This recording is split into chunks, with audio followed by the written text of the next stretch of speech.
What's going on YouTube? JT is Reborn here, and welcome back to another edition of my DC comic book reviews. And in this video, we're going to talk about Titans issue number 19. This one's written by John Layman with art by Serge Acuna. And thank goodness, because the artwork this time around is a major improvement over the last couple of issues. I love Serge Acuna's artwork style. I think the characters look great in this thing, and I'm getting my praises out of the way.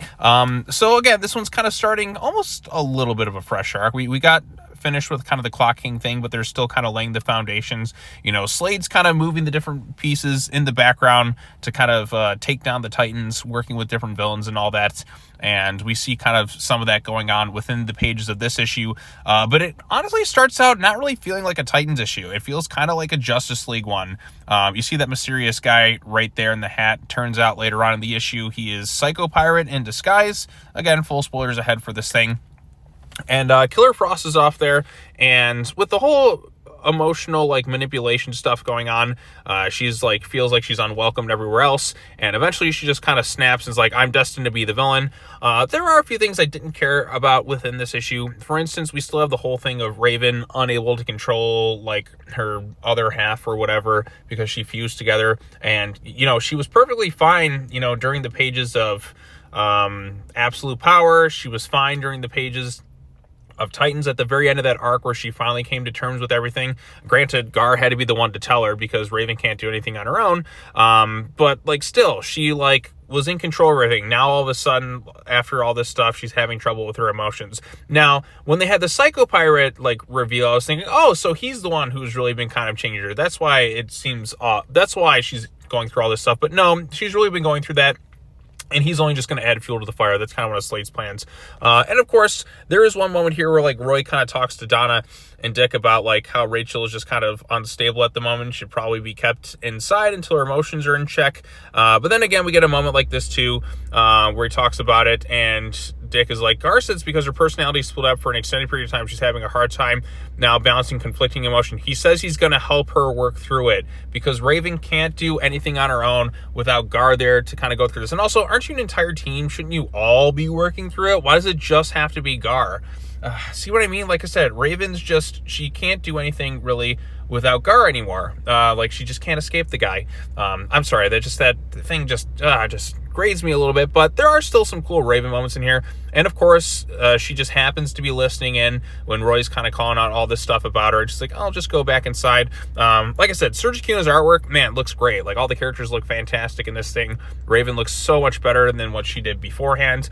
Everyone looks great in Serge's art style. I love Serge's artwork. So anyways, we also have this Blizzard stuff going on, and then Killer Frost is there, who was also a member of the Justice League Unlimited. Did Killer Frost make a face turn that I missed or something? I don't know, but anyway, so now she's wanting to be the villain again, as we come to find the Psycho Pirate's mass manipulations. She kind of freezes everybody in sight, but that doesn't stop Raven's soul self from unleashing and just kind of kicking the crap out of her. So it's a cool Raven moment there. Like I said, her soul self coming in there, taking down the villains. Everyone seems to be kind of going okay. But then Batman shows up and it's this is another member of the Justice League. Something's kind of going off with them. We're going to investigate this. And Donna's like, wait, don't we get a vote in this thing? Oh, you do. It just doesn't. It's just not the deciding vote. I kind of liked a little bit of that assholery from Batman, where he just kind of puts his foot down. It's oh yeah, you matter, just not that much anymore. And that's the way they're kind of looking at the Titans nowadays with the whole Justice League Unlimited forming. The Titans just seem kind of, I guess, a little irrelevant to an extent, because they were being built up as the big we're going to take charge, we're the Titans, we're going to be leading the charge with all this stuff going on. And then they realized, maybe getting rid of the Justice League was a really stupid idea, but we're going to do Justice League Unlimited, so everyone's a member now. You just don't have as much power anymore, Titans. And Dick Grayson's well, seeing as we're not as important nowadays, go ahead, Donna, take over. I don't know, that just kind of made me laugh. But yeah, so anyways, like I said, end of the real Psycho Pirate's there. He's going to try and manipulate Raven next. He was that guy at the very beginning. So all the pieces are in play right here.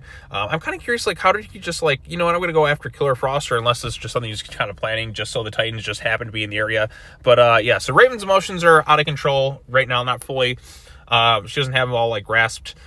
because again, her selves like splitting together and coming together. I guess despite her being in control beforehand, now she just is having problems all of a sudden despite ascending to White Raven and kicking the crap out of Trigon. Only now it's like she's having issues, but I'll forgive some of the shortcomings for the awesome Raven moments right here. Like I said, she looks great in this art style. It was cool to see her soul stealth come in and just kind of kick the crap out of someone, and that was at least a nice moment, so I'll give it that. Like, so far, this is my favorite issue in the run. I also think, too, having some really solid-looking artwork does help and, like, make things a lot better. And Surge's artwork it looks terrific. Like I said, look at Starfire, look at Raven, look how much better they look than they did the last couple of issues. Not to be like too mean-spirited towards like the previous artist or anything like that. I just think this style suits them a lot more. It's just something I personally prefer. And like I said, I'm a big fan of Surge's art style, like seeing all these different covers and just love the way Surge draws like all these different people. But yeah, so artwork's a lot better. It's a little bit more action-packed this time around. And nothing too obnoxious, just like one or two moments. That's just kind of me just a little frustrated with how Raven's still just kind of treated as a character. At least she got some cool moments in this thing, even though I just feel like she should not be going through these emotional problems again, despite the fact that she was in complete control. Now all of a sudden we're just like, let's just throw in whatever problems in there, and Gar's gonna help her work through that. We shouldn't worry about it. That's kind of the attitude Nightwing's kind of taking on in this book. And I'm like, dude, like, I mean, why does it just fall on him? Why aren't you all involved in that process of helping her? And also, like, why can't Raven figure this stuff out on her own? Why does it always have to be Gar there in today's day and age with DC stuff? So, but anyways, that's just my rant over things as a whole. I think this issue is actually pretty decent overall. Like, I like some of the stuff in it. It actually felt a little bit more, like I said, a Justice League Unlimited type issue where the first portion just focused solely on Killer Frost, to the point where I was just like, am I reading Titans? I don't know. Like, it's also kind of weird thing. I don't know if anyone else had this problem too, but like looking in Kindle, like the upcoming DC books, I could not figure out what was releasing this week. It's like there's some sort of like error going on, because it wasn't showing me everything on the DC website nor Kindle or anything like that. I just couldn't figure out what was releasing this week, and even like into like next week, it's like what's supposed to be releasing. So DC, you got to fix your stuff, man. Like person, individual, whatever you want to call yourself, you got to fix your stuff. Like, your website should be better. Also, like, why are you not active on your DC account on Twitter? They used to like post all the comic book stuff and used to have little things where they're just like, what did you think of this week's issue of so-and-so? Like, they used to do that all the time, but then they just kind of stopped altogether. Like, you have an account for your comics, like, promote your damn comics, DC. Like, they just never do that anymore.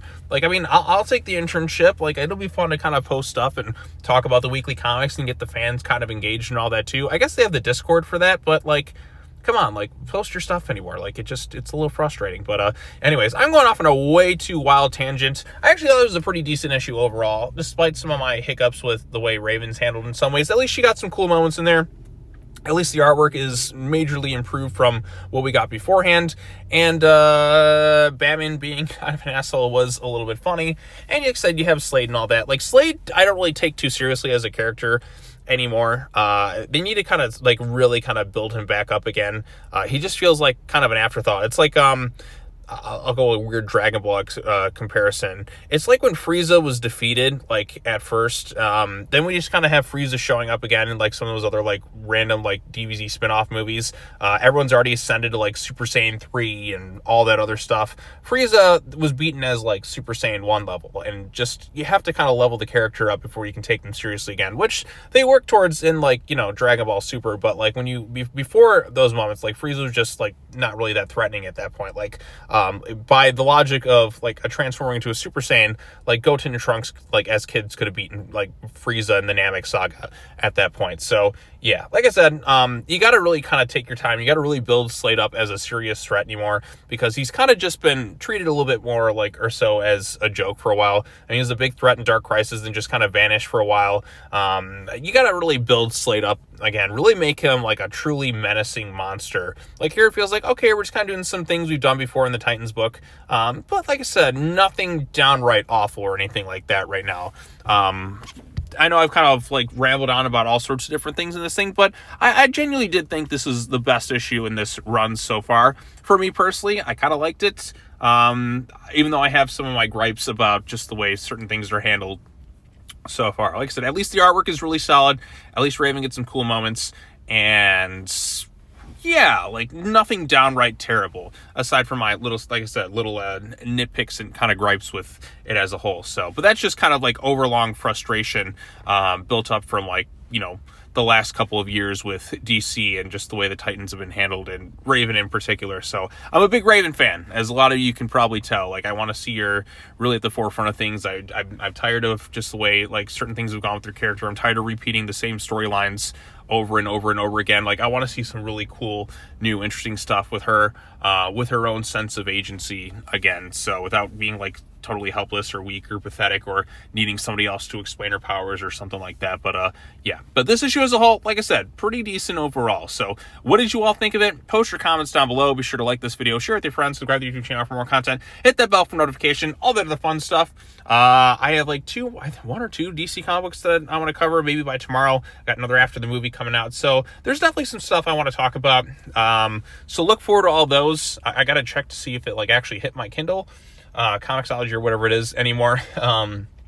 So yeah, I'll be looking forward to like talking about those at some point. So yeah, plenty of stuff on the way. Look forward to all of it. Hope you all have a nice day. As always, take care now. Bye bye then, and I will see you all in the next video. Peace out.